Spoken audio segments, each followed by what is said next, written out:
और आरएसएस की 100वीं वर्षगांठ पर गृहमंत्री अमित शाह का पोस्ट, राष्ट्रीय स्वयंसेवक संघ की शताब्दी वर्ष की शुभकामनाएं। आगे उन्होंने लिखा कि आरएसएस के सभी साधकों को नमन करता हूं। गृहमंत्री अमित शाह लिखते हैं कि पूरा जीवन राष्ट्रीय सेवा के लिए समर्पित कर देना आसान नहीं, संघ के स्वयंसेवकों ने त्याग और समर्पण से इसे सिद्ध किया। हेडगेवार जी के नेतृत्व में साल 1925 में शुरू हुआ संघ।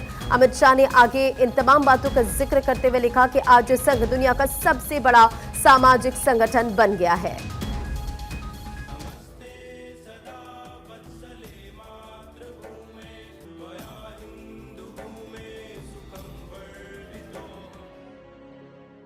राष्ट्रीय स्वयंसेवक संघ की यात्रा अनेक उतार चढ़ाव, कठिनाई, संघर्ष, तीन प्रतिबंध, इस सब का सामना करती करती यहाँ शायद ही किसी संगठन ने अपने जन्म के बाद अपने विस्तार में इतनी कठिनाइयों को झेला जितना राष्ट्रीय स्वयंसेवक संघ ने झेला।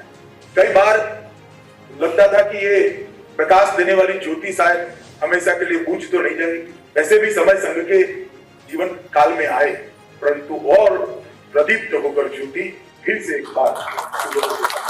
और आज न केवल भारत के माध्यम से विश्व भर में स्वधर्म और स्वराष्ट्र के लिए किस प्रकार से आत्मसम्मान की जागृति की जा सकती है, इसका एक उत्कृष्ट उदाहरण राष्ट्रीय स्वयंसेवक संघ ने स्थापित किया है। संघ अपने आप में एक अनूठा संगठन।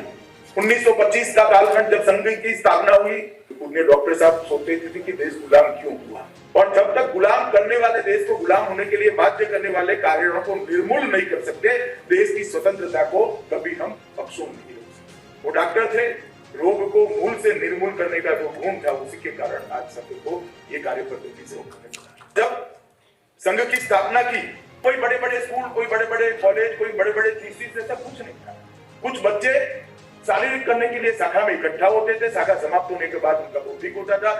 साल में 2 बार वर्ग होते थे, वर्ग के अंदर उनको कुछ बातों का ज्ञान मिला। इतनी सरल प्रक्रिया में से इतना बड़ा संगठन बना, मगर वो संगठन ने स्व का बोध भी बहुत लोगों को कराया, राष्ट्र का गौरव भी कराया, संस्कृति, परंपरा, भाषा, इस सब का गौरव पुनः जागरूक, पुनः जीवित करने का एक विषम और कठिन काम हस्ते अनेक संकट आए, मगर आप देखिए रास्ता वो का वो रहा, वो भी रास्ते पे आगे बढ़ते हैं। और आज एक विशाल वर्तमान हमारे सामने। एक नागरिक को अच्छा नागरिक बनाना, राष्ट्रभक्त बनाना, इससे बड़ा कंट्रीब्यूशन देश के विकास के लिए हो ही नहीं सकता। और 100 साल करोड़ों लोग ऐसे तैयार किए जो जहां गए सरकार की नौकरी में गए, चार्टर्ड अकाउंटेंट बने, इंजीनियर बने, डॉक्टर बने, राजनीति में गए, मजदूर क्षेत्र में गए, धार्मिक क्षेत्र में गए, जहां गए एक देशभक्त नागरिक के रूप में उन्होंने काम किया है। और संघ का ये जो ट्रैक रिकॉर्ड है, इसके नाप की कोई फुटपट्टी ही नहीं है।